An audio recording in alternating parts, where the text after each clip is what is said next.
రాష్ట్ర ముఖ్యమంత్రి గౌరవనీయుడు శ్రీ నారా చంద్రబాబు నాయుడు గారి అధ్యక్షతన రాష్ట్ర సచివాలయంలో జరిగిన 36వ కేబినెట్ సమావేశంలో పలు అంశాలపై తీసుకున్న నిర్ణయాలను రాష్ట్ర సచివాలయం 4వ భవన ప్రచార విభాగంలో రాష్ట్ర మంత్రులు మీడియాకు వివరించారు. ఈరోజు జరిగిన కేబినెట్ సమావేశంలో చాలా ముఖ్యమైన నిర్ణయాలు, రైతులకు సంబంధించిన అనేక విషయాల మీద చర్చ, రైతులకు అనుకూలంగా ఉండే అనేక నిర్ణయాలు తీసుకోబడ్డాయి. మొట్టమొదటిగా ఖరీఫ్ 2025-26 ధాన్యం సేకరణ కోసం అవసరమైన వర్కింగ్ క్యాపిటల్ను నిబంధనలకు లోబడి ఎన్సిడిసి నుండి ఏపీ మార్కెట్ ద్వారా 5,000 కోట్ల తాజా వర్కింగ్ క్యాపిటల్ రుణాన్ని పొందేందుకు ప్రభుత్వ హామీతో పాటు ఇప్పటి వరకు ఇచ్చిన మంజూరులకు అదనంగా ఈ మొత్తాన్ని ఏపీఎస్సీఎస్సీఎల్కు ఇంటర్ కార్పొరేట్ రుణంగా బదిలీ చేసేందుకు 26/11/2025 జారీ చేసిన ఉత్తర్వుల జీవోఎంఎస్ నెంబర్ 60ను ఆమోదించే ప్రతిపాదనకు రాష్ట్ర మంత్రి మండలి ఆమోదం తెలిపింది. అందరికీ తెలిసిందే, దేశంలో ఎక్కడ లేని విధంగా రాష్ట్రంలో ధాన్యాన్ని సేకరించే కార్యక్రమాన్ని, సేకరించిన ధాన్యానికి అత్యంత వీలైన తక్కువ సమయంలో రైతులకి చెల్లింపు చేస్తున్న ప్రభుత్వం ఈ కూటమి ప్రభుత్వం చంద్రబాబు నాయుడు గారి నాయకత్వంలో. పోయిన సంవత్సరం అనేక లక్షల మంది రైతులకు 24 గంటలు 48 గంటల్లో సేకరించిన ధాన్యానికి డబ్బులు చెల్లించిన ప్రభుత్వం ఆంధ్రప్రదేశ్ ప్రభుత్వాన్ని గర్వంగా చెప్పుకుంటాం. దాంట్లో భాగంగానే ఈ రుణాన్ని ధాన్యం సేకరణ కోసం వినియోగిస్తారని చెప్పేసి కూడా నేను మనవి చేస్తా ఉన్నా. దీని ద్వారా రైతులకు చాలా మేలు జరుగుతుంది. మరి రైస్ మిల్లర్స్ కానివ్వండి, దళారీలు కానివ్వండి, రైతుల్ని నష్టపరిచే పరిస్థితుల నుంచి రైతులకి కొంత సౌలభ్యం లభిస్తుందని చెప్పేసి కూడా తెలియజేస్తా ఉన్నాను.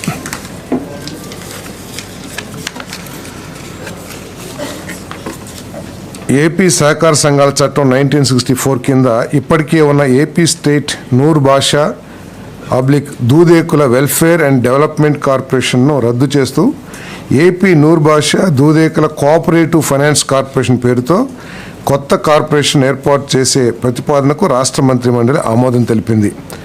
మనందరికీ తెలిసిందే, రాష్ట్రంలో దాదాపు 4.85 lakhs ఈ దూదేకుల కమ్యూనిటీ వారు ఉన్న విషయం తెలిసిందే. మరి వారి జీవన ప్రమాణాలు పెంచడానికి, ఎందుకంటే సమాజంలో చాలా అట్టడుగున ఉండటం, ఆర్థికంగా చాలా తక్కువ స్థాయిలో ఉండటం, వీరిని ఆదుకోవాల్సిన బాధ్యతగా ప్రభుత్వం భావించి మరి ఈ ఫైనాన్స్ కార్పొరేషన్ని ఏర్పాటు చేయడం జరిగిందని చెప్పేసి మనవి చేస్తాను. ఈ కార్పొరేషన్ ఏర్పాటు ద్వారా దూదేకుల సోదరీమణుల ఆర్థిక సామాజిక పరిస్థితులు మెరుగవుతాయని చెప్పేసి కూడా మేము ప్రభుత్వం భావిస్తూ ఉంది. అంతేకాకుండా వీరికి సబ్సిడీ రుణాలు కానివ్వండి, లేకపోతే వ్యాపారాలు చేసుకోవడానికి రుణాలు కానివ్వండి, మరి వారి అభివృద్ధికి ఆర్థిక సహాయం చేయడానికి కూడా అవకాశం లభిస్తుందని చెప్పేసి కూడా నేను తెలియజేస్తా ఉన్నాను. ఏపీ పట్టణ స్థానిక సంస్థల నియమాలు 2025లో బిల్ బోర్డ్స్, ప్రచార డిస్ప్లే డివైజెస్ నియంత్రణ మరియు వాటి వినిమయంకు సంబంధించిన గతంలో ఉన్న పట్టణ స్థానిక సంస్థల నియమాలు 2020 స్థానంలో ఈ కొత్త విధానాన్ని తీసుకొచ్చేందుకు చేసిన ప్రతిపాదనకు రాష్ట్ర మంత్రి మండలి ఆమోదం తెలిపింది. ఈ నియమాలు రాష్ట్రంలోని అన్ని పట్టణ స్థానిక సంస్థలకు వర్తిస్తాయి. డిస్ప్లే పరికరాలను ఏర్పాటు చేయడానికి లైసెన్స్ మరియు అనుమతి పొందటం తప్పనిసరి. యూనిపోల్స్, హోర్డింగ్స్, బస్సులు, ఆటోల మీద ప్రకటనలు, గ్లోసైన్ బోర్డులు, వీధి ఫర్నిచర్తో కూడిన డిస్ప్లేలు, తాత్కాలిక బ్యానర్లు మరియు ఫ్లెక్స్ బోర్డులు వంటి అన్ని రకాల డిస్ప్లే పరికరాలకు నియమం వర్తిస్తాయి. ఎందుకంటే మనందరం కూడా చూస్తూ ఉన్నాం, ఎటువంటి పర్మిషన్స్ లేకోకుండా ఎవరింటి మీద వాళ్ళు ఖాళీ స్థలం ఉంటే ఎక్కడ ఖాళీ స్థలం దొరికితే అక్కడ ఈ హోర్డింగ్స్ని, యూనిపోల్స్ ఎరెక్ట్ చేసి వాళ్ళు చేయటం జరుగుతూ ఉంది. మరి వీటిని నియంత్రించడానికి మరి ఈ బిల్ తీసుకురావడం జరిగిందని చెప్పేసి నేను మనవి చేస్తాను. ఈ ప్రతిపాదన తీసుకురావటం జరిగిందని చెప్పేసి మనం చేస్తా ఉన్నాను. మరి స్ట్రక్చరల్ స్థిరత్వానికి సర్టిఫికేట్, బీమా కవరేజ్ కూడా తప్పనిసరి. ఎందుకంటే ఇటీవల మనం తుఫాన్లు కానివ్వండి, లేకపోతే హెవీ గేలు కానివ్వండి, అనేక సందర్భాల్లో, ఎందుకంటే తీర ప్రాంతమైన ఆంధ్రప్రదేశ్లో ఇది పరిపాటి అయిపోయింది. ఈ స్ట్రక్చర్ డిజైన్స్ ప్రాపర్గా అసెస్ చేసి, ఒక సాంకేతిక నిపుణుడు అసెస్ చేసి ఇవ్వకపోతే ఎవరిష్టం వచ్చినట్టు వాళ్ళు ఎరెక్ట్ చేస్తే గాలి కొద్దిగా స్పీడ్ పెరిగినప్పుడు అవి మీద పడిపోవటం, లేకపోతే ఇళ్ల మీద పడిపోవటం, లేకపోతే వెహికల్స్ మీద పడిపోవటం, ఇవన్నీ కూడా చూస్తూ ఉన్నాం. కాబట్టి ఆ స్ట్రక్చరల్ స్ట్రెంగ్త్ ముందు అసెస్ చేసుకుని పర్మిషన్ తీసుకోవాల్సిన అవసరం. అదేవిధంగా ఆ స్ట్రక్చర్ యూనిపోల్స్ కానివ్వండి, లేదా స్ట్రక్చర్స్ పెద్ద పెద్ద స్ట్రక్చర్స్తో ఏదైతే ఉంటాయో వాటికి ఇన్సూరెన్స్ కూడా కంపల్సరీ చేయడం జరిగిందని చెప్పేసి నేను మనవి చేస్తాను. అదేవిధంగా జాతీయ మరియు రాష్ట్ర రహదారులపై, హెరిటేజ్ భవనాల సమీపంలో, విద్యా సంస్థలు మరియు ఆసుపత్రుల దగ్గర డిస్ప్లే పరికరాలు నిషేధించబడ్డాయి. అంతేకాకుండా మరి ఒక ముఖ్యమంత్రి గారు కూడా చెప్పారు, అసలు విధి విధానాలు లేకోకుండా ఇష్టం వచ్చినట్లు ప్లాస్టిక్ ఇవన్నీ కూడా ఈ బ్యానర్లు పెడతాం చాలా ఇబ్బందికరంగా ఉంది. ఈవెన్ ఎన్విరాన్మెంట్కి కూడా ఇబ్బంది. కాబట్టి వారందరికీ కూడా మనం ఎడ్యుకేట్ చేసి వీటన్నిటిని కూడా ఒక నిర్దిష్ట సమయంలో వాటినన్నిటిని కూడా నిషేధించాలి. ఏదైతే ఎన్విరాన్మెంట్ ఫ్రెండ్లీగా ఉంటాయో వాటినే చేయాలి. తర్వాత అవసరం వచ్చిన చోట్ల చేయాలి తప్పితే అదేదో మన సెల్ఫ్ దీనికోసం ప్రచారం కోసం లేకపోతే అటువంటివన్నీ కూడా తగ్గించాలి. దానికోసం ప్రయత్నం చేయమని చెప్పేసి కూడా చెప్పడం జరిగిందని చెప్పేసి మనం చేస్తాం. నిర్మాణ కాలంలో ఖాళీ భూమి యొక్క పన్నుపై 50% మినహాయింపు ఇచ్చేందుకు మున్సిపాలిటీల చట్టం 1965 మరియు మున్సిపల్ కార్పొరేషన్ చట్టం 1955లకు సవరణలు చేస్తూ జిఓఎంఎస్ నెంబర్ 198 MAUD డేటెడ్ 24/11/2020 కింద జారీ చేసిన levy and assessment of property tax రూల్స్లోని రూల్ 7(1) కింద చేర్చబడిన నిబంధనల ప్రకారం డ్రాఫ్ట్ బిల్లుకు ఆమోదం ఇచ్చే ప్రతిపాదనకు రాష్ట్ర మంత్రిమండలి ఆమోదం తెలిపింది. మనందరికీ తెలిసిందే, మున్సిపల్ కార్పొరేషన్లో కానీ మున్సిపాలిటీలో కానీ ఖాళీ స్థలాలు ఉంటే వాటి మీద వేకెంట్ ల్యాండ్ ట్యాక్స్ వేస్తాం తెలిసిందే. పర్మిషన్స్ పొంది నిర్మాణం చేసిన తర్వాత కూడా ఈ వేకెంట్ ల్యాండ్ ట్యాక్స్ను వసూలు చేసుకుంటానికి గతంలో నిబంధనలు ఉన్నాయి. మరి బిల్డర్స్ అందరూ కూడా ఎవరైతే పర్మిషన్తో బిల్డింగ్ కన్స్ట్రక్షన్ చేస్తూ ఉంటారో వాళ్ళందరూ ప్రభుత్వానికి రిప్రజెంట్ చేసి మేము ఆ వేకెంట్ ల్యాండ్ని వినియోగంలోకి తీసుకొస్తా ఉన్నాము, ఈ కన్స్ట్రక్షన్ సమయంలో కనీసం 50%కి తగ్గించమని చెప్పారు. ఒకవేళ మేము బిల్డింగ్ని పూర్తి చేయకోకుండా అదేవిధంగా అట్టుపెట్టేస్తే అప్పుడు నిర్ణయం తీసుకోండి అని చెప్పేసి కొంత రిప్రజెంటేషన్ ప్రభుత్వానికి రావటం, దాన్ని పరిశీలించి నిర్మాణంలో నిర్దిష్ట సమయంలో పూర్తి చేసే నిర్మాణానికి సమయంలో ఈ 50% ట్యాక్స్ లెవీ చేస్తాం. ఆఫ్టర్ కంప్లీషన్ తర్వాత అసలు వేకెంట్ ల్యాండ్ ట్యాక్స్ ఉండదు కదా. వేకెంట్ ల్యాండ్ కన్స్ట్రక్షన్లో ఉండగా కన్స్ట్రక్షన్ జరుగుతుంటే పర్లా, ఏదో ఒక పావు వంతు కన్స్ట్రక్షన్ చేసి ఒక 20 సంవత్సరాలు పెడతానంటే కూడా కుదరదు. అది ఏదైతే నిర్దిష్ట సమయం ఉందో ఆ దాంట్లో పని పూర్తి చేయాలి.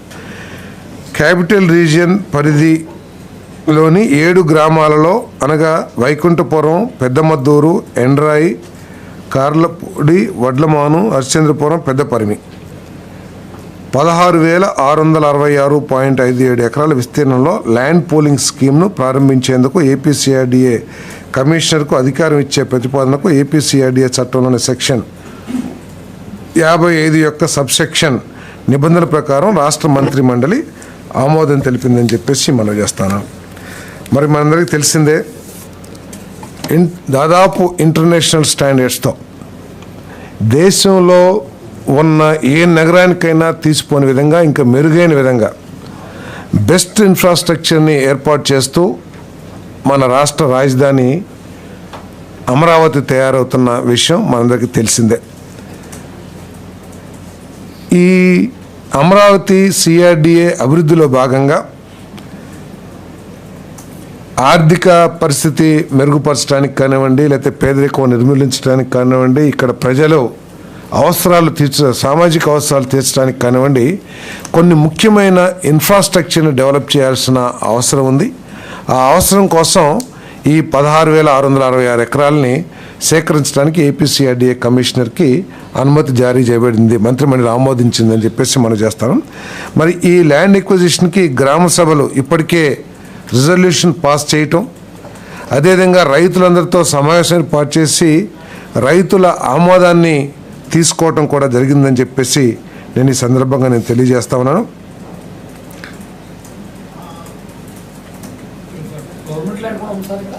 దీంట్లో కొంత ఉంది, ఇది కాదు అంటే ఈ 16,666 ఎకరాలు కూడా పూలింగ్లో తీసుకునే ల్యాండే. దీనికి అదనంగా గవర్నమెంట్ అసైన్మెంట్ ల్యాండ్ ఒక 300-400 ఎకరాలు, తర్వాత నది పోరంబోకు ఒక 3,800 ఎకరాలు ఉంది సుమారు, అది కూడా ఉందని చెప్పేసి మనం చేస్తాము.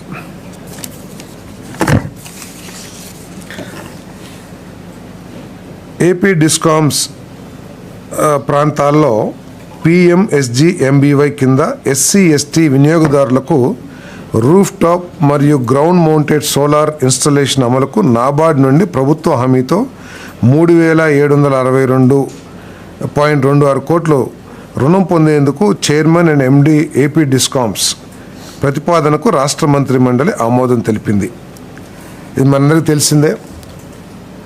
ప్రతి ఇంట్లో కూడా SCస్కి BCస్కి సబ్సిడీతో, ఓసీలకు కూడా సబ్సిడీతో రూఫ్ టాప్ సోలార్ ప్లాంట్స్ ఏర్పాటు చేసిన విషయం మీ అందరికీ తెలిసిందే.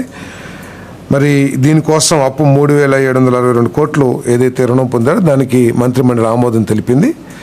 ఈ చర్చలో భాగంగా ఫైనాన్స్ శాఖ అధికారులు ఏం తెలియజేశారంటే, గత ప్రభుత్వం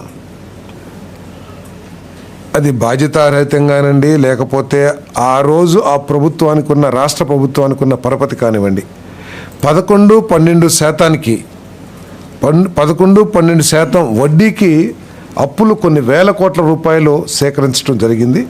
ఈరోజు అవన్నీ కూడా ఆ ఎక్కువ వడ్డీ మూలంగా రాష్ట్రానికి ఆర్థిక భారం కలిగిస్తున్నాయని చెప్పేసి కూడా మరి అక్కడ చెప్పడం జరిగింది, కేబినెట్లో చర్చించడం జరిగింది. ముఖ్యమంత్రి గారు ఎందుకంటే ఇటీవల రాష్ట్ర పరపతి రేటింగ్ పెరిగింది కాబట్టి తక్కువ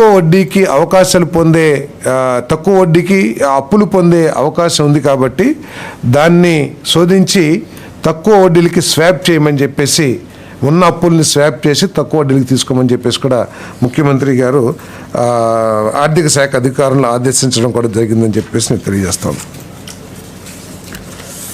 ఎయిమ్స్ మంగళగిరి, అన్ని ప్రభుత్వ ఆసుపత్రులు, భవనాలు మరియు కేంద్ర ప్రభుత్వ సంస్థలతో పాటు AP Genco, APPDCL thermal power స్టేషన్లకు ఫైర్ NOC పొందేందుకు ఏపీ ఫైర్ సర్వీసెస్ డిపార్ట్మెంట్ నుండి ఫైర్ ముందస్తు జాగ్రత్త రుసుము చెల్లింపు నుండి మినహాయింపు కోసం chairman and MD AP Genco కోరిన అభ్యర్థనకు రాష్ట్ర మంత్రి మండలి ఆమోదం తెలిపింది. మనందరికీ తెలిసిందే, రాష్ట్ర ప్రజలందరూ గర్వపడే విధంగా ఈ రాష్ట్ర ప్రభుత్వం ప్రపంచ దిగ్గజం గూగుల్ డేటా సెంటర్ని తీసుకొచ్చిన విషయం మనందరికీ తెలిసిందే. ఆ గూగుల్ 100% సబ్సిడీ అయిన Raiden Infotech India private limited అభ్యర్థన ప్రకారం 11/10/2025 జారీ చేసిన GOMS నెంబర్ 40లో నోటిఫైడ్ పార్ట్నర్స్ అధికారాన్ని పరిగణించడంపై మంత్రిమండలి నుండి దిశానిర్దేశాలు కోరే ప్రతిపాదనకు రాష్ట్ర మంత్రిమండలి ఆమోదం తెలిపింది. ఇదేంటంటే, ఈ గూగుల్ బేసిక్గా సాఫ్ట్వేర్, డేటా ప్రాసెసింగ్, ఇవన్నీ కూడా IT సొల్యూషన్స్ వీటిలో ముఖ్యంగా నిమగ్నమైంది. డేటా సెంటర్ నిర్మాణం కోసం నిర్మాణ రంగంలో అనుభవజ్ఞులైన మన కంపెనీస్ని, పెద్ద కంపెనీస్ని, అదేవిధంగా IT సొల్యూషన్స్ లేకపోతే కేబులింగు వాటి కోసం కొన్ని సంస్థలతో దాదాపు వీళ్ళందరినీ ఒక 6 సంస్థల్ని పార్ట్నర్స్గా తీసుకోవటం జరుగుతుంది. వాటిని గుర్తించమని చెప్పేసి ఈ ప్రతిపాదన. Adani infra India private limited, Adani Connex India private limited, Adani power India private limited, Bharti Airtel limited, Nextra data limited, Nextra Vizag limited. వీళ్ళందరూ ఏంటంటే ఈ డేటా సెంటర్ నిర్మాణంలో వివిధ కార్యక్రమాలని వీళ్ళ ద్వారా జరపబడతాయి.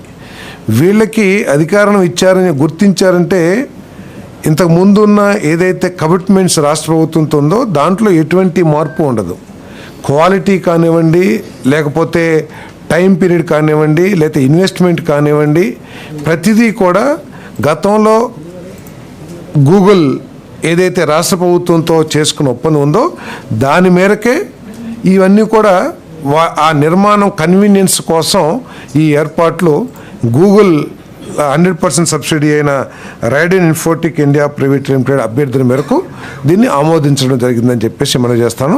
దీనివల్ల ఎటువంటి మార్పు కానివ్వండి, లేకపోతే ఏదైతే ఇంతకుముందు ఎంఓఈలో కండిషన్స్ ఉన్నాయో దాంట్లో ఎటువంటి మార్పు ఉండదని కూడా తెలియజేస్తా ఉన్నాను. అదనపు రాయితీలు ఏం లేవు. అదనపు రాయితీలు కానివ్వండి, లేకపోతే ఏదైనా సరే ఇంతకుముందు గూగుల్ చేసుకున్న ఎంఓఈకు లోబడే ఉంటాయి తప్పితే అదనంగా వీరికి ఇచ్చేది ఏమీ లేదు. టెక్నాలజీలో కానివ్వండి, లేకపోతే క్వాంటిటీలో కానివ్వండి, క్వాలిటీలో కానివ్వండి, ఏదైనా కూడా.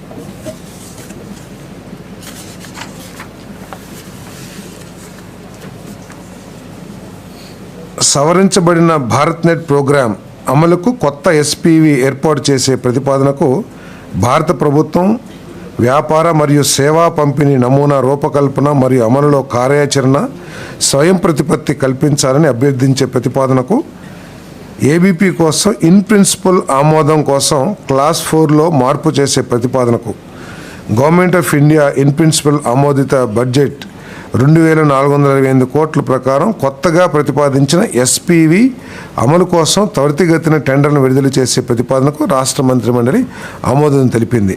ఇప్పుడు మనకు తెలిసిందే భారత్ నెట్ ప్రోగ్రాం మరి కేబుల్ నెట్వర్క్ రాష్ట్రంలో విస్తరించడానికి దాదాపు 24,000 కిలోమీటర్లు పైబడి అనుకుంటాను విస్తరించడానికి ఒక పెద్ద బృహత్తరమైన కార్యక్రమాన్ని గవర్నమెంట్ ఆఫ్ ఇండియా తీసుకుంది. మన government of AP plus government of India ఇద్దరు కలిసి భాగస్వామ్యత చేస్తారు. ఈ కార్యక్రమాన్ని అమలు చేయటానికి మరి ఒక ఎస్పీవీని తయారు చేయడం కోసం చేసిన ప్రతిపాదనని ఆమోదించడం జరిగిందని చెప్పేసి మనం చేస్తాను.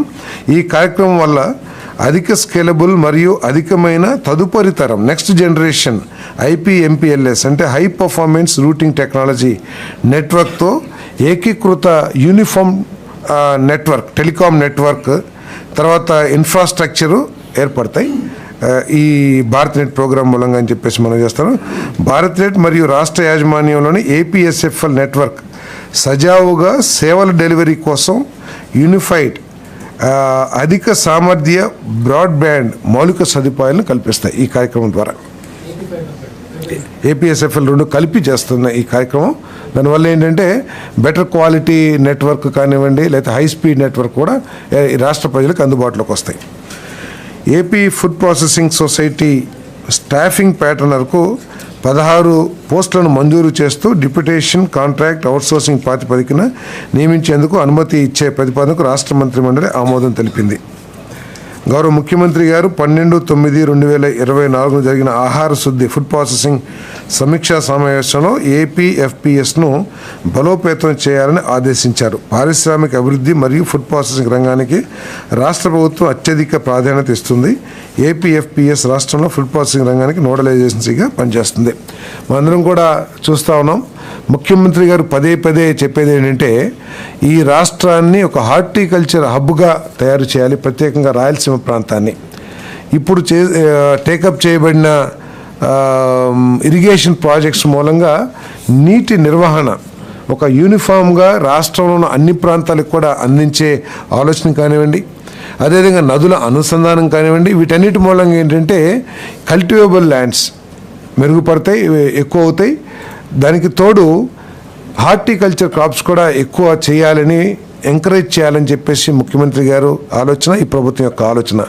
ఎందుకంటే ప్రజల ఆహార అలవాట్లన్నీ కూడా చాలా మార్పులకి లోబడతా ఉన్నాయి ఈ మధ్య. ఒకప్పుడు రైస్ని ఎక్కువగా తీసుకునేవాళ్ళం, అవి కాకుండా కొంచెం ఫ్రూట్స్ లేకపోతే డిఫరెంట్ ఇంటేక్ మారింది. కాబట్టి దానికి అనుగుణంగా ఫుడ్ ప్రాసెసింగ్ని డెవలప్ చేయాలని చెప్పేసి దానికి ప్యాటర్న్ ఈ స్టాఫింగ్ ఇవ్వాలని చెప్పేసి కూడా నిర్ణయం తీసుకున్నారని చెప్పేసి మనం చేస్తాం. రిప్రజెంటేషన్ ఆఫ్ పీపుల్ యాక్ట్ 1950లో చేసిన సవరణలకు అనుగుణంగా ఎలక్టోరల్ రోల్స్ తయారీ మరియు ప్రచురణ కోసం ప్రతి సంవత్సరం జనవరి 1వ తేదీతో పాటు 1 ఏప్రిల్ 1 జూలై మరియు 1 అక్టోబర్ అనే 3 అదనపు క్వాలిఫైడ్ డేట్స్ని కల్పిస్తూ ఏపీ పంచాయతీరాజ్ యాక్ట్ 1994 యొక్క సెక్షన్ 2 యొక్క క్లాస్ 34కు సవరణ చేసి డ్రాఫ్ట్ ఆర్డినెన్స్కు ఆమోదం కోరే ప్రతిపాదనకు రాష్ట్ర మంత్రిమండలి ఆమోదం తెలిపింది. అంటే జనవరి 1నే డేట్న ఉన్న సెన్సస్నే పరిగణలోకి తీసుకునేది. ఇప్పుడు మన నమోదు ఏప్రిల్ 1న తర్వాత జూలైలో కూడా చేసుకునే అవకాశం కల్పిస్తుంది. ఇది కొన్ని అంశాలు కవర్ చేస్తూ కాంట్రాక్టర్లు, ఏజెన్సీల బిల్లుల నుండి కార్మిక సెస్ను రికవరీ తిరిగి పొందేందుకు సంబంధిత ఏకీకృత ఉత్తర్వులను చేసే ప్రతిపాదనకు రాష్ట్ర మంత్రిమండలి ఆమోదం తెలిపింది. GO RT number 365 dated 8/7/2020 water resources department నిబంధనల ప్రకారం మ్యూచువల్ కన్సెంట్ ప్రాతిపదికన ప్యాకేజ్ నెంబర్ 15 DR/KDS/G/2009-10 కింద రొంపేరు రైట్ సైడ్ కిలోమీటర్ 9.673 నుండి కిలోమీటర్ 24.4 వరకు మరియు వేటపాలెం స్ట్రైట్ కట్ అన్ని ఇన్ఫాలింగ్ డ్రైన్లతో ఆధునికీకరణ పనికి ముందస్తు ముగింపు ఆమోదం కోసం చేసిన ప్రతిపాదనకు రాష్ట్ర మంత్రిమండలి ఆమోదం తెలిపింది. ఇది 2009-10కి సంబంధించిన కాంట్రాక్టు.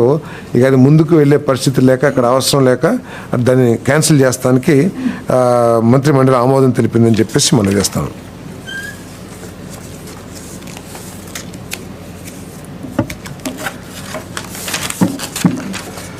ఈ పోలవరం ఇరిగేషన్ ప్రాజెక్ట్ కింద కొన్ని పనులకు 542.85 కోట్ల పరిపాలన ఆమోదం కోరే ప్రతిపాదనకు రాష్ట్ర మంత్రి మండలి ఆమోదం తెలిపింది.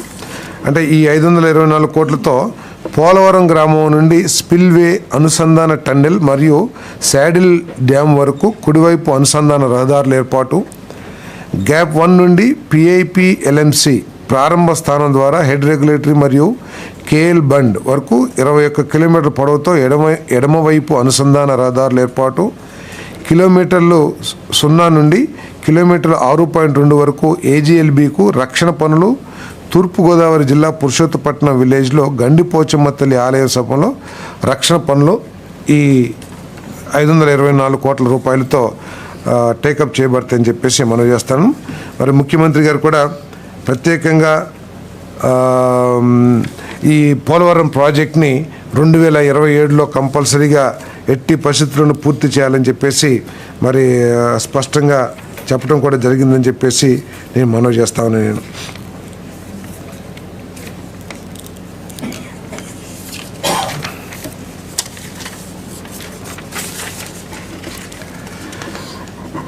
(31/12/2027) వరకు ఫామ్ 10 క్లెయిమ్లను దాఖలు చేసే కాలాన్ని పొడిగించేందుకు 15/6/2024 వరకు జరిగిన లావాదేవీల క్రమబద్ధీకరణను అనుమతించేందుకు AP rights in land and pattadar passbooks rules 1989 యొక్క రూల్ 22(2)తో కలిపి చదివిన AP rights in land and pattadar passbooks act 1971 యొక్క సెక్షన్ 5A ప్రకారం అటువంటి క్లెయిమ్లను క్రమబద్ధీకరించేందుకు చిన్న మరియు సామాన్య రైతుల విషయంలో స్టాంప్ డ్యూటీ మరియు రిజిస్ట్రేషన్ ఫీజుల చెల్లింపు నుండి మినహాయింపును అందించేందుకు Andhra Pradesh rights in land and pattadar passbooks rules 1989 యొక్క రూల్ 22(2) నిబంధనల ప్రకారం ఒకేసారి చర్యగా ఆమోదించే ప్రతిపాదనకు రాష్ట్ర మంత్రిమండలి ఆమోదం తెలిపింది.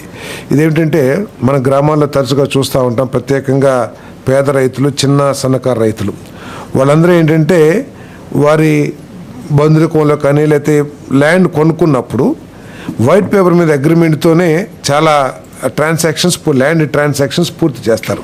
అంటే డబ్బులు ఇచ్చి ఒక వైట్ పేపర్ మీద రాయించేసుకుని ఆ పొలంలో ఆక్యుపేషన్కి వెళ్ళి సంవత్సరాల తరబడి ఇరిగేషన్ చేస్తూనే ఉంటారు. సో దానికి ఇప్పుడు రెగ్యులైజ్ చేస్తానికి సాదా బైనామా ఏదైతే ఉందో అది 2027 ఎప్పటి వరకు సార్ పొడిగించేది 2027 వరకు 31/12/2027 వరకు పొడిగించడానికి ఈ ప్రతిపాదన చేయడం జరిగింది. దాన్ని ఆమోదించింది.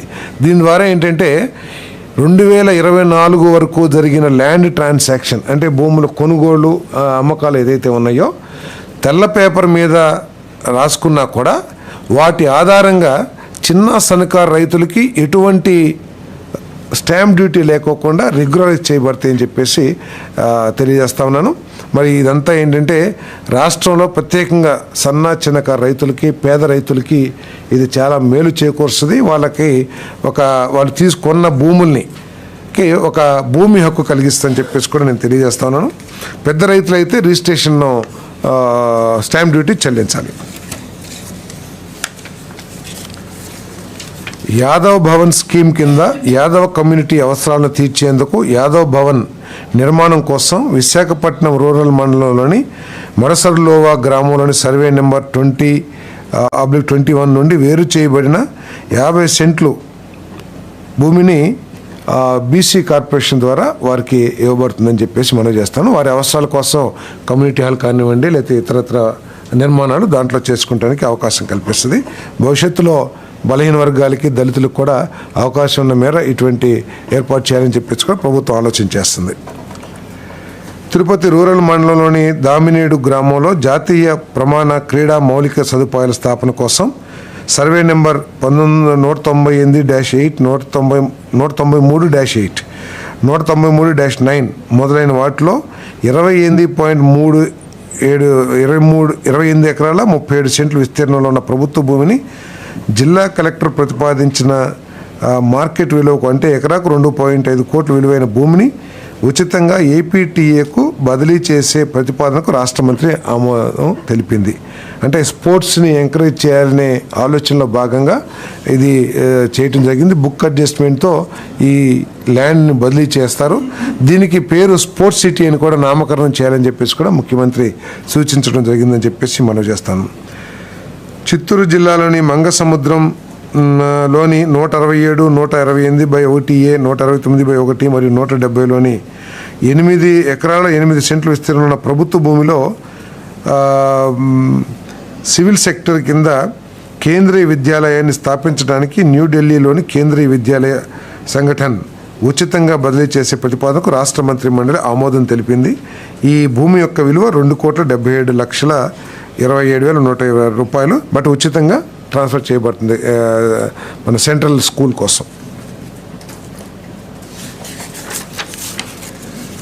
నంద్యాల జిల్లాలోని పేపలి మండలం మాధవరం గ్రామంలో 25,04,562 రూపాయల విలువైన 4.96 ఎకరాల ప్రభుత్వ భూమిలో సర్వే నెంబర్ 691లో 3 ఎకరాల 21 సెంట్లు, సర్వే నెంబర్ 692లో 1,70 సెంట్లు land acquisition for others policy క్రింద క్రషింగ్ అండ్ పల్వరైజింగ్ యూనిట్ స్థాపన కోసం జోనల్ మేనేజర్ ఏపీఐసి కర్నూలుకు ఉచితంగా బదిలీ చేసే ప్రతిపాదనకు రాష్ట్ర మంత్రి మండలి ఆమోదం తెలిపింది.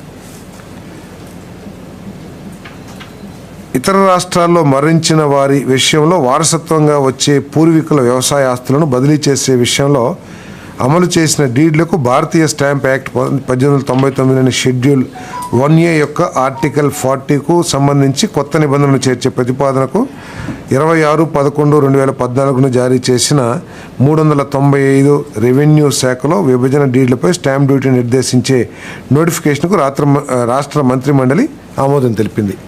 ఇదేంటంటే ఎవరైనా సడన్గా చనిపోతే దూరంలో కానీ ఎక్కడైనా సరే మామూలుగా ఫ్యామిలీ సర్టిఫికేట్తో ఆస్తులు పంపిణీ చేసుకునే వైట్ పేపర్ మీద రాసుకుని ఏదైతే జరుగుతుందో చాలా వివాదాలు తలెత్తుతున్నాయనే ఉద్దేశంతో లీగల్ ఎయిడ్స్ అందరికీ కూడా చట్ట ప్రకారం వారి భూమిని కేవలం 100 రూపాయలతో, దీని మూలంగా ఏమైందంటే రిజిస్టర్డ్ డాక్యుమెంట్ ఒకటి వారికి ఏర్పడుతుంది. దాని మూలంగా మేలు జరుగుతుందని చెప్పేసి భావిస్తూ ఈ అమెండ్మెంట్కి ఆమోదం తెలిపిందని చెప్పేసి మనం చేస్తాను.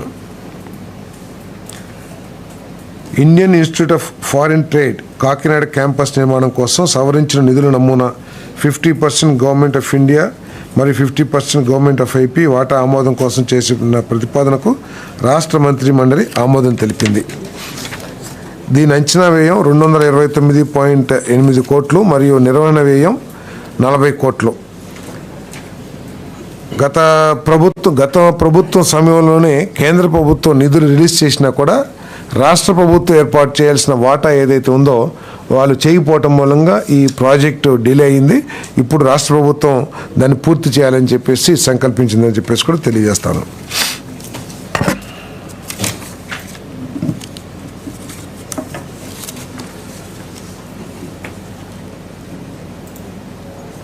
గవర్నమెంట్ మెడికల్ కాలేజెస్ పీపీపీ మోడ్లో ఆదోని, మదనపల్లి, మార్కాపురం, పులివెందుల.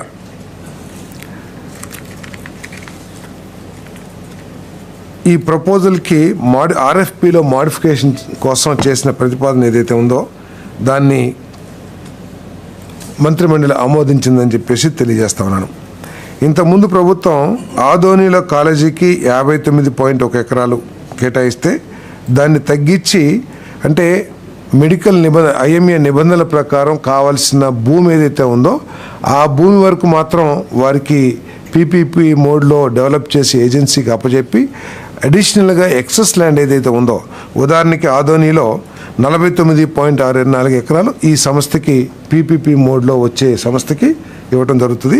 మిగిలిన 9 ఎకరాలు, అంటే 10 ఎకరాలు ఉందనుకుంటా, 9.5 ఎకరాలు ఏదో, అంటే మొత్తం 59 ఎకరాలు ఇంతకుముందు కేటాయించారు. మదనపల్లిలో 97 ఎకరాలు కేటాయించారు ఇంతకుముందు ఆ కాలేజీకి. ఇప్పుడు దాన్ని 52.47 ఎకరాలకి తగ్గించడం జరిగింది, అంటే పీపీపీ సంస్థకి అందజేయబడుతుంది. మార్కాపురంలో 49.99 ఎకరాలు కేటాయించడం జరిగింది. దాన్ని 47.1 ఎకరాలకి కుదించి ఈ పీపీపీ సంస్థకి అందించడం జరుగుతుందని చెప్పేసి నేను తెలియజేస్తా ఉన్నాను. అంటే ఆ భూమిని ఇతర అవసరాలకి, మెడికల్ అవసరాలకే ప్రభుత్వ నిబంధనల ప్రకారం ప్రభుత్వ ఆధ్వర్యంలో డెవలప్ చేస్తానికి అవకాశం ఉంటుంది. అలైడ్ యాక్టివిటీస్ కానివ్వండి, ఇంకేదైనా సరే ప్రభుత్వం భవిష్యత్తులో ఏదైనా నర్సింగ్ కాలేజు లేకపోతే ఏదైనా డెవలప్ చేస్తానికి అవకాశం ఉంటుంది. ప్రతి ఎకరానికి ₹100 దీర్ఘకాలిక లీజుపై అందిస్తారు. ప్రమాణాల ప్రకారం కొత్త మెడికల్ కాలేజ్ క్యాంపస్, 625 పడకల బోధన ఆసుపత్రి, బోధన ప్రయోగశాలలు, విద్యార్థుల వసతి గృహాలు మరియు సిబ్బంది నివాస సౌకర్యాలు నిర్మించబడతాయి. 33 సంవత్సరాల రాయితీ కాలం తర్వాత అన్ని మౌలిక సదుపాయాలు మరియు ఆస్తులు ప్రభుత్వానికి తిరిగి బదిలీ చేయబడతాయి. అవసరమైతే ఇంకో 33 సంవత్సరాల లీజ్ కూడా ఎక్స్టెండ్ చేస్తారు. తర్వాత మొత్తం యాజ్ ఇట్ ఈజ్గా కాలేజీ కానివ్వండి, ఆ ప్రాంతం, ఆ ప్రెమిసెస్లో ఉన్న ఫెసిలిటీస్ అన్నింటినీ కూడా గవర్నమెంట్కి బదిలీ చేయడం జరుగుతుందని చెప్పేసి మనం చేస్తాము. ప్రభుత్వ కోటా కింద నీట్ అలైన్డ్ రిజర్వేషన్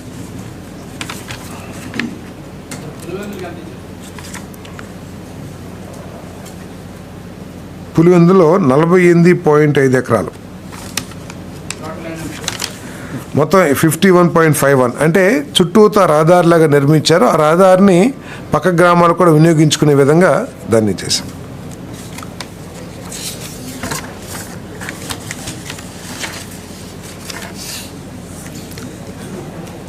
యాభై శాతం సీట్లు ఉంటాయి ఈ మెడికల్ కాలేజెస్లో. గతంలో కంటే కూడా ఇప్పుడు రాష్ట్ర విద్యార్థులకు, అంటే క్వాలిఫైడ్ విద్యార్థి, ఆంధ్రప్రదేశ్కి సంబంధించిన తెలుగు విద్యార్థులకు 50% సీట్లు ఈ కాలేజీలో రిజర్వ్ చేయబడతాయని చెప్పేసి మనం చేస్తాను. గత ప్రభుత్వం ఇచ్చిన నిబంధనల ప్రకారం రాష్ట్రంలోని మెరిట్ స్టూడెంట్స్కి, తెలుగు స్టూడెంట్స్కి కేవలం 35% మాత్రమే సీట్లు అందుబాటులో ఉండేవి. 15% సీట్లు ఆల్ ఇండియా కేటగిరీ కింద ఇతర రాష్ట్రాల విద్యార్థులకు వచ్చాయి. కానీ ఈరోజు ఈ ప్రభుత్వం చేస్తున్న మోడల్ మూలంగా 50% సీట్లు మన రాష్ట్ర విద్యార్థులకి, మన పిల్లలకి రిజర్వ్ చేయబడతాయని చెప్పేసి కూడా నేను ఈ సందర్భంగా తెలియజేస్తా ఉన్నాను. అదేవిధంగా ఏదైతే 625 పడకలు బోధన ఆసుపత్రి ఉందో దాంట్లో 70% బెడ్స్ రాష్ట్ర ప్రభుత్వ పథకాల కోసం కానివ్వండి ఉచితంగా అందుబాటులో ఉంచబడతాయని చెప్పేసి మనం చేస్తాను. అంటే ఫ్రీ బెడ్స్ అందులో ఉంటే పేదవాళ్ళందరికీ కూడా అందుబాటులో ఉంటాయని చెప్పేసి మనం చేస్తాను. 30% వాళ్ళు ఎవరైతే దీన్ని డెవలప్ చేస్తూ ఉన్నారో వాళ్ళు మన ఛార్జెస్ కలెక్ట్ చేసుకుని వాళ్ళకి కొంచెం ఆర్థికంగా బలంగా ఉన్న పేషెంట్స్కి ఇవ్వటం జరుగుతుందని చెప్పేసి కూడా నేను మనం చేస్తాను. అదేవిధంగా పరివర్తన కాలం, అంటే ఈ కన్స్ట్రక్షన్ టైంలో కానివ్వండి, ప్రస్తుత ఆసుపత్రుల్లోని సిబ్బంది జీతాలకు ప్రభుత్వం మద్దతు ఇస్తుంది. అంటే 2 years వీళ్ళు మెడికల్ కాలేజీ వీళ్ళకి ఓన్గా ఏర్పాటు చేసుకోవాలి. ఈ మెడికల్ కాలేజ్ని ఏర్పాటు చేసుకునే లోపల మనకి ఉన్న హాస్పిటల్ ఏదైతే ఉందో, మెడికల్ కాలేజ్ కాదు హాస్పిటల్ ఈ మెడికల్ కాలేజీకి అనుసంధానంగా ప్రతి కాలేజీ కూడా హాస్పిటల్ని డెవలప్ చేసుకోవాల్సిన అవసరం ఉంటుంది. ఆ హాస్పిటల్ డెవలప్ చేసుకుంటానికి ఒక 2 సంవత్సరాల సమయం ఇచ్చి ఆ 2 సంవత్సరాల్లో మన ప్రభుత్వ ఆసుపత్రిని వినియోగించుకునేందుకు ఆ ప్రభుత్వ సిబ్బందికి మన ప్రభుత్వం, రాష్ట్ర ప్రభుత్వం వారికి అందిస్తుందని చెప్పేసి, సహకారం అందిస్తుందని చెప్పేసి, మద్దతు ఇస్తుందని చెప్పేసి తెలియజేస్తాను. దాంట్లో ఏదైతే కన్జ్యూమబుల్స్ ఉన్నాయో అవన్నీ కూడా ఛార్జెస్ చెల్లించే వాళ్ళు వినియోగించుకోవాలి. ఇది ఇప్పుడు అంటే టెండర్స్ పిలిచారు ఆర్ఎఫ్పి. ఈ ఆర్ఎఫ్పికి సంబంధించి ప్రీ బిడ్ మీటింగ్ ఏదో నిర్వహిస్తే దాంట్లో ఇటువంటి డిస్కషన్ జరిగిన మేరకు, వాళ్ళ రిక్వెస్ట్ మేరకు వీటన్నిటిని పరిగణలోకి తీసుకుని ఈ విధమైన నిబంధనలు కేటాయించడం జరిగింది. బహుశా December 15th అనుకుంటాను టెండర్ లాస్ట్ డేట్. ఆ టెండర్ అయినాక నిర్ణయం తీసుకుంటాం జరుగుతుంది.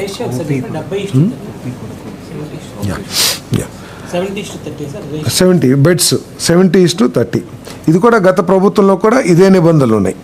తర్వాత ఓపీ పేషెంట్స్ ఏదైతే ఉంటారో వాళ్ళకి 100% ఫ్రీ, మెడిసిన్స్ ఫ్రీ, తర్వాత కన్సల్టేషన్ కూడా ఫ్రీ అని చెప్పేసి తెలియజేస్తా ఉన్నా నేను.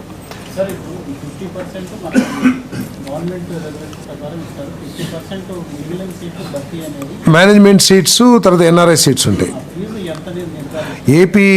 ఏపీహెచ్సి ఆర్ఎంసీ ఏదైతే ఉందో మన హెల్త్ ఎడ్యుకేషన్కి సంబంధించిందో వాళ్ళు వాళ్ళ నియంత్రణలోనే ఫీజు కూడా వసూలు చేస్తారు. అంటే స్టేట్ గవర్నమెంట్ ఫిక్స్ 15,000 ఎంత ఉంది వాళ్ళు ఫైనలైజ్ చేస్తారు. అంటే గవర్నమెంట్ సీట్స్కి ఏదైతే ఉంటుందో అదే ఫీజు వసూలు చేస్తారు. నో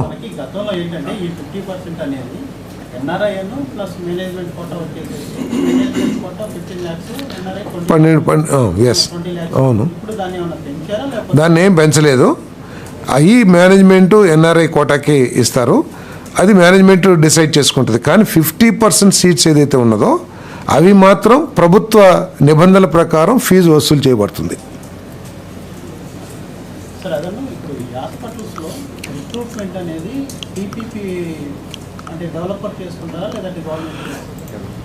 డెవలపరే చేసుకోవాలి హాస్పిటల్.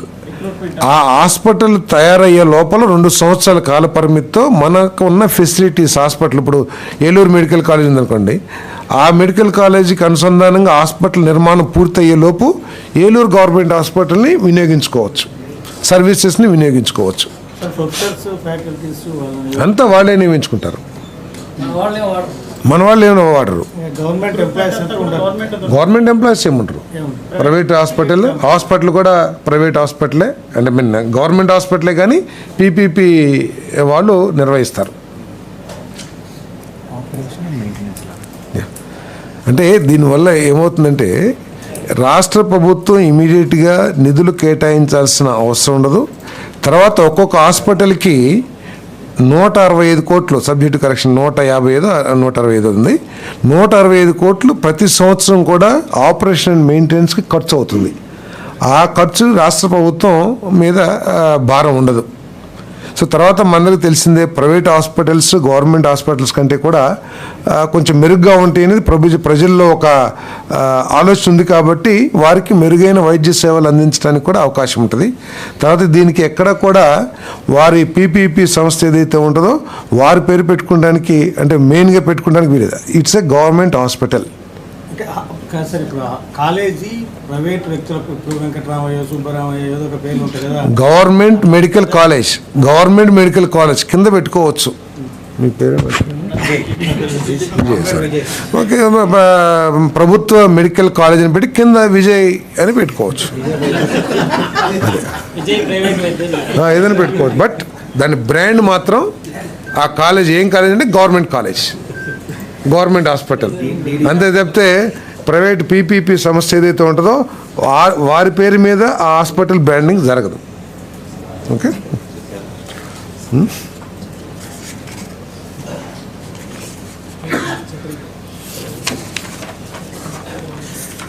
తర్వాత భవిష్యత్తులో ఈ నర్సింగ్ కాలేజీలు, తర్వాత ఆయుష్, తర్వాత ఆసుపత్రి సంబంధిత సంరక్షణ మరియు వెల్నెస్ సౌకర్యాలు, ఇటువంటి అనేక అలైడ్ ఫెసిలిటీస్ డెవలప్ చేస్తానికి అవకాశం ఉంది. కాబట్టి అవి డెవలప్ చేస్తే వీళ్ళు పీపీపీ సంస్థ ఏదైతే ఉందో ఇవన్నీ డెవలప్ చేసినప్పుడు దాంట్లో ఆదాయంలో 3% గవర్నమెంట్కి చెల్లించాలి.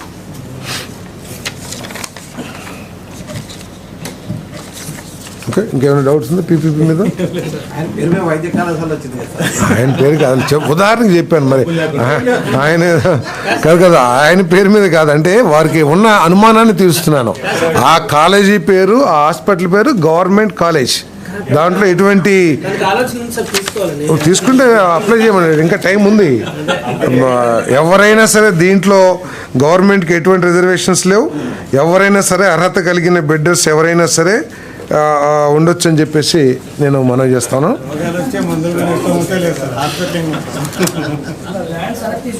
దీని పేరు ప్రభుత్వ మెడికల్ కాలేజ్ మరియు హాస్పిటల్. ఓకే, దీంట్లో ఎటువంటి అనుమానాలు కలిగించాల్సిన అవసరం లేదని చెప్పేసి కూడా నేను తెలియజేస్తాను.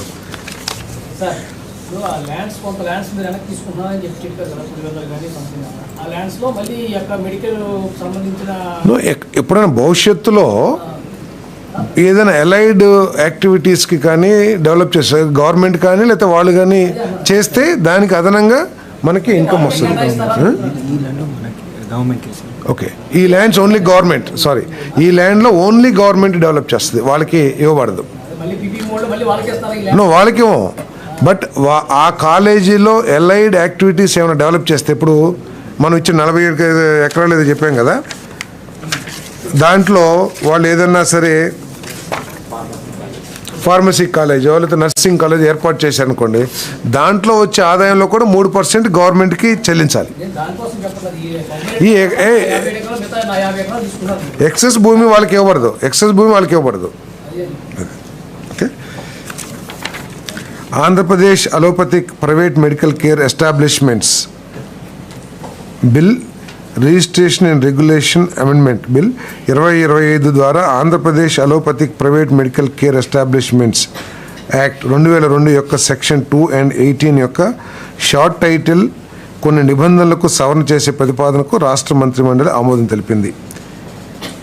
ఈ సవరణ రాష్ట్ర జాబితా మరియు ఏకకాలిక జాబితా కింద అంటే ప్రజారోగ్యం, హెల్త్ ఎడ్యుకేషన్, మెడికల్ ఎడ్యుకేషన్ కింద అధికార పరిధిలో ఉందని న్యాయశాఖ నిర్ధారించింది.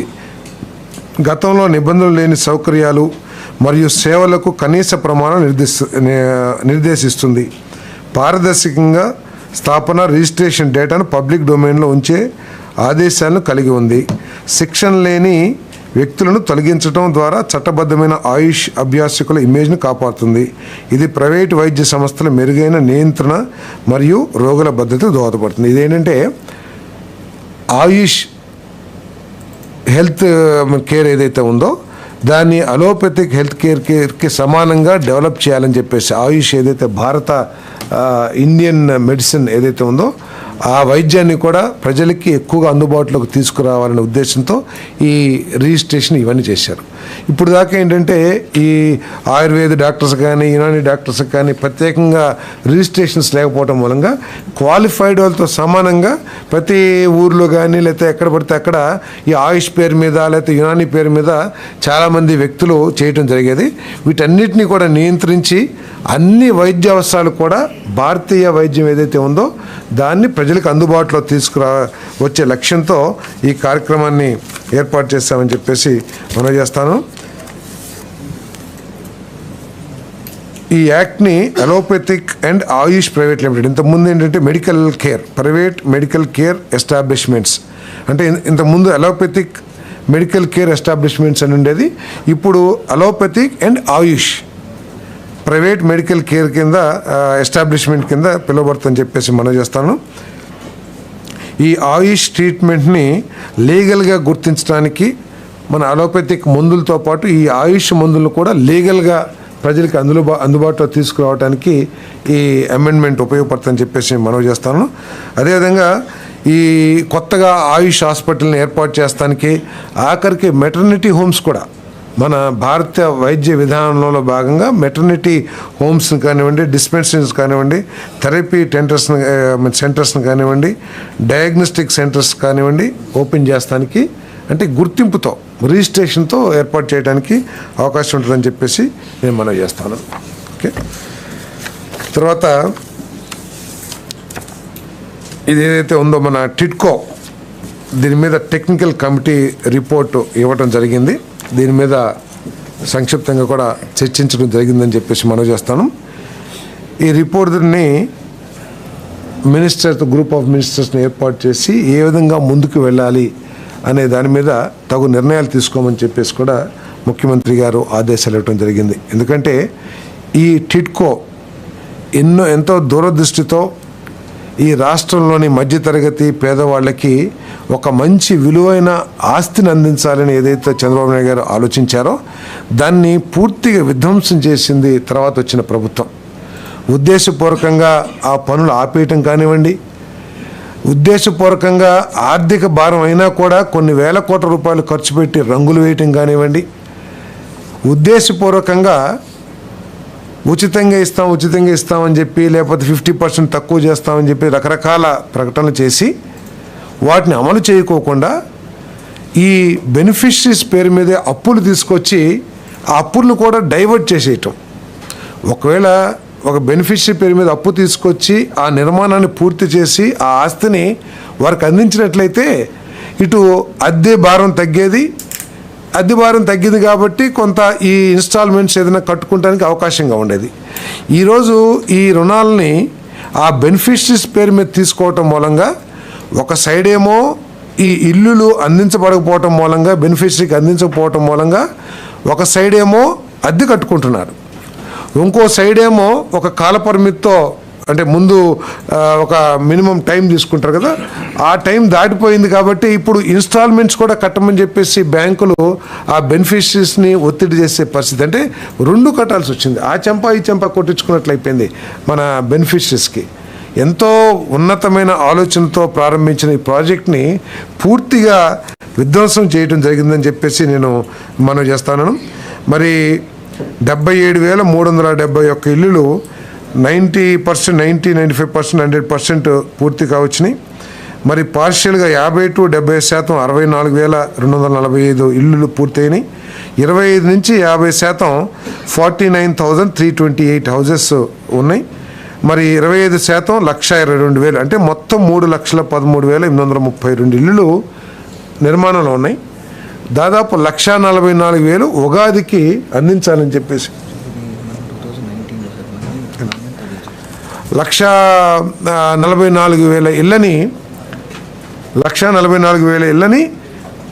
ఉగాదికి ఈ బెనిఫిషరీస్కి అందించడానికి ఈ ప్రభుత్వం చర్యలు కూడా తీసుకుంటుందని చెప్పేసి నేను ఈ సందర్భంగా తెలియజేస్తాను. నేను ఇందాక ఏదైతే చదివానో అది గత ప్రభుత్వం 2019 సమయానికి అవి ఇల్లుంటే వాటన్నిటినీ కూడా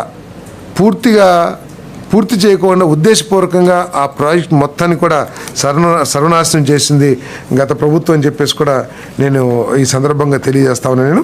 మరి వీటిని ఏ విధంగా చేయాలి, ఏ విధంగా పూర్తి చేసి ప్రజలకి అందించాలనే దాని మీద ఒక కమిటీ ఏర్పాటు చేసి తగు సూచనలు చేయాలని చెప్పేసి కూడా ముఖ్యమంత్రి గారు ఆదేశించారని చెప్పేసి తెలియజేస్తాను. ఏదేమైనా కూడా సాధ్యమైనంత వరకు ఇల్లు పూర్తి చేసి కావాల్సిన ఇన్ఫ్రాస్ట్రక్చర్ డెవలప్ చేసి వాళ్ళకి పేదవాళ్ళకి అందించాలి, మధ్యతరగతి వాళ్ళకి అందించాలనేది ఈ ప్రభుత్వం యొక్క ఆలోచన.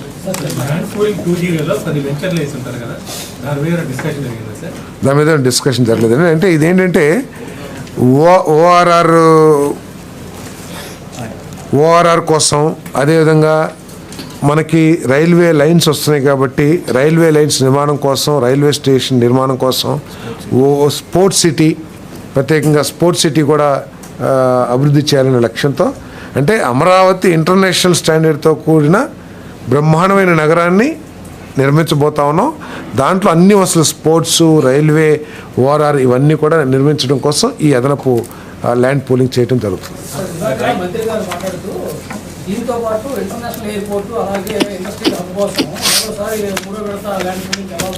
అంటే ఒక నగరాన్ని నిర్మించేటప్పుడు తగిన సమయంలో తగిన అవసరాలని డెవలప్ చేసుకోవాల్సిన అవసరం ఉంటుంది. ఒక నగరం పెరిగిన తర్వాత విమానాశ్రయం, ఇప్పుడు మనకి హైదరాబాద్లో ఒకప్పుడు బేగంపేట విమానాశ్రయం ఉండేది, ముందు ఒక బిల్డింగ్ ఉండేది, తర్వాత పక్కన ఇంకొక బిల్డింగ్ కట్టారు. ఇంకా హైదరాబాద్ డెవలప్ అయిన తర్వాత రాజీవ్ గాంధీ ఇంటర్నేషనల్ ఎయిర్పోర్ట్ ఏర్పాటు చేశారు.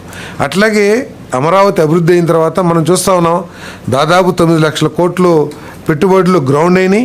13.5 లక్షలకి ఎంఓఈ చేశారు. దాంట్లో 7-8 లక్షలు వచ్చినా కూడా దాదాపు 20 లక్షల కోట్ల పెట్టుబడులు ఈ రాష్ట్రానికి రాబోతా ఉన్నాయి.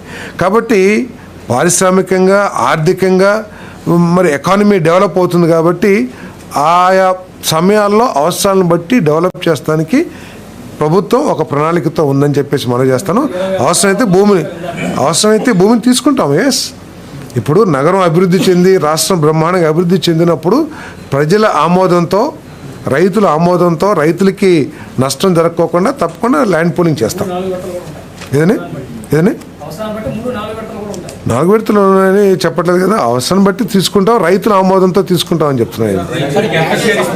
ఏదని అంటే ఆల్రెడీ ఇంత ముందే ల్యాండ్ పూలింగ్కి సంబంధించి గైడ్ లైన్స్ ఉన్నాయి కాబట్టి ఆ గైడ్ లైన్స్కి రైతులకి ఎటువంటి అసౌకర్యం జరగకోకుండా గతంలో ల్యాండ్ పూలింగ్ చేసినప్పుడు చిన్న ఆ ప్రొసీజర్స్లో ఏదన్నా చిన్న ఇబ్బందులు ఉంటే అటువంటి ఇబ్బందులు రైతులకి ఎవరికి కూడా ఆ ఇబ్బంది కలగకుండా ఉండే విధంగా కూడా తగు చర్యలు తీసుకోమని ముఖ్యమంత్రి ఆదేశించారు. ఏమని ఎండోమెంట్ ల్యాండ్స్ నిబంధనల ప్రకారం తీసుకుంటారు. నిబంధనల ప్రకారం ఏదైనా సరే, ఒక బోర్డ్ ల్యాండ్ కానివ్వండి, ఎండోమెంట్ కానివ్వండి, లేకపోతే ఏ ల్యాండ్స్ అయినా సరే, ఇప్పుడు ఏదైనా ఒక ప్రాజెక్ట్ చేస్తున్నప్పుడు ఓఆర్ఆర్ ఇన్నర్ రింగ్ రోడ్ అన్నాము. ఇన్నర్ రింగ్ రోడ్డు ఒక పెద్ద రోడ్డు వచ్చేటప్పుడు దారిలో ఎండోమెంట్ ఉండొచ్చు, లేకపోతే ఒక భూమి ఉండొచ్చు, లేకపోతే ప్రైవేట్ భూమి ఉండొచ్చు. తప్పకుండా నిబంధనలకి ప్రకారం తీసుకుంటాం. ఏదైతే గైడ్ లైన్స్ రిలీజ్ చేసిందో ఈ రాష్ట్ర ప్రభుత్వం, ఆ గైడ్ లైన్స్ ప్రకారం తీసుకుంటాం. But farmer satisfaction and their acceptance is utmost priority.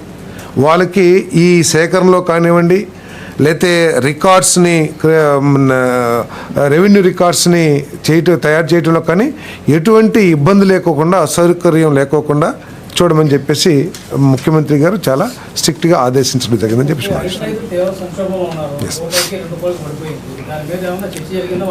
ముఖ్యమంత్రి గారు చర్చించారు. కేబినెట్ చర్చించింది. ముఖ్యమంత్రి గారు కూడా వీటన్నిటిని సీరియస్గా, ముఖ్యమంత్రి గారు, మంత్రులు, ఉప ముఖ్యమంత్రి గారు వీటన్నిటి మీద కూడా సీరియస్ చర్చించారు. మేజ్ కానివ్వండి, అదేవిధంగా బనానా మీద కానివ్వండి, ఇంకోటి పత్తి, ఎస్, కాటన్, ఈ 3 పంటల మీద కూడా చర్చించడం జరిగింది. రైతులకి నష్టం తగ్గించే విధంగా ఎటువంటి చర్యలు తీసుకోవాలో వాటన్నిటిని కూడా తీసుకోమని చెప్పేసి ముఖ్యమంత్రి గారు ఆదేశించడం. దానికి తగు చర్యలు తీసుకుంటున్నారు. ఏదైనా ట్రాన్స్పోర్ట్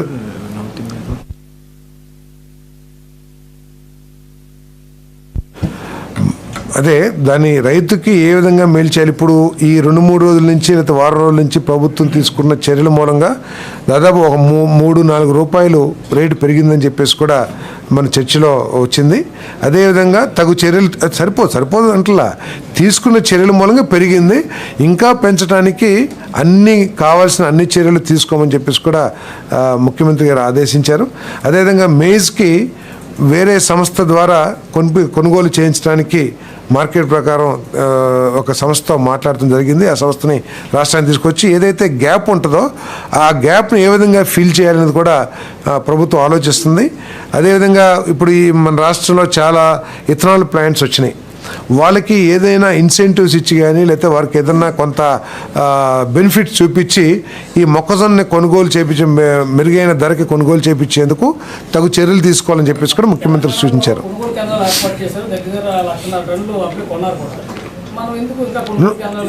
ఇక్కడ కూడా ఆల్రెడీ కొనుగోలు ప్రారంభించారు.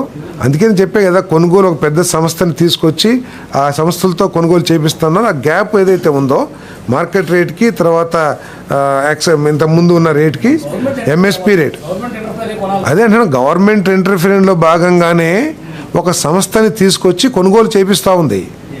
ఓకే, ఏదైతే గ్యాప్ ఉందో ఆ గ్యాప్ని ఏ విధంగా ఫిల్ చేయాలని చెప్పేసి ప్రభుత్వం చేస్తుంది. నేరుగా ఆర్థిక సాయం చేయటమా, లేకపోతే ఇథనాల్ ప్లాంట్స్ ఎవరైతే యూజ్ చేసుకుంటున్నారో ఈ మేజ్ అవసరం ఉందో రా మెటీరియల్గా, వాళ్ళకి ఏదైనా ఇన్సెంటివ్స్ ఇచ్చి దీన్ని బెటర్ రేట్కి కొనిపిస్తాం, ఇవన్నీ కూడా ఆలోచన చేస్తాం. ఆపరేషన్ కగారు అయితేనేమి, తర్వాత మావోయిస్ట్ టాప్ లీడర్స్ అందరినీ చెప్పడం అయితేనేమి, దీని గురించి ఏమన్నా దాని మీద చర్చలు కాదు. ఇందాక చెప్పే కదా, విజయ్ కింద పేరు పెట్టుకోవచ్చు, దాని మీద ఎక్కువ చర్చ జరిగింది. కొత్త జిల్లాల గురించి చర్చ జరగలేదు. రైతుల పట్టాదారు విషయంలో జాప్యం జరుగుతుంది సార్. కొన్ని లక్షల మంది రైతులకి పాస్పోర్ట్ రిలీజ్ అవ్వట్లేదు. ఆంధ్రప్రదేశ్ ప్రభుత్వం ఏమని చెప్తుందంటే ప్రింటింగ్ విషయంలో చెన్నై దగ్గర వాళ్ళ దగ్గర ఇవ్వడం. Security printing. రైతులు సెక్యూరిటీ ప్రింటింగ్ బట్ అది వాళ్ళకి ఒక్కళ్ళకే లైసెన్స్ ఉన్నట్లుంది. అది నాకు పూర్తి సమాచారం లేదు కానీ బట్ నాకు కూడా తెలిసింది ఏంటంటే మెడ్రాస్ నుంచి చెన్నై నుంచే రావాలి ప్రింటెడ్ అని చెప్పారు. బట్ ముఖ్యమంత్రి గారు ఉప ముఖ్యమంత్రి గారు కూడా చాలా స్పష్టంగా చెప్పేది ఏమిటంటే ఈ రెవెన్యూ సమస్యల్ని చాలా ప్రియారిటీతో సాల్వ్ చేయాలని చెప్పేసి ఆదేశాలు ఇవ్వడం జరిగింది రెవెన్యూ అధికారులకి. అదేవిధంగా ప్రజాప్రతినిధులకు కూడా ముఖ్యమంత్రి గారు ఉప ముఖ్యమంత్రి గారు సూచన కూడా చేయడం జరిగింది. ఏదండి దేనికి? ఎస్ ఎస్ ఎస్ 5,000 కోట్లు ఇంత ముందు తీసుకున్న దానికి అదనంగా తీసుకున్నాం.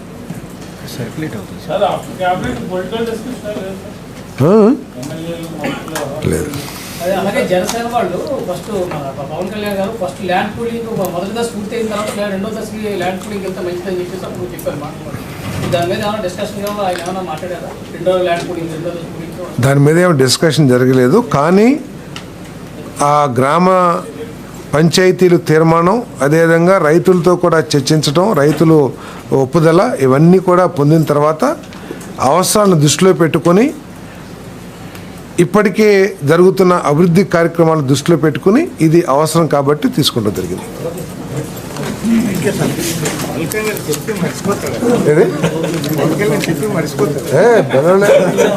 ఎందుకు మర్చిపోయారు? ఆయన చెప్పే మాట్లాడారు కదా, అందరు చర్చారు. ఆయనే మర్చిపోలా.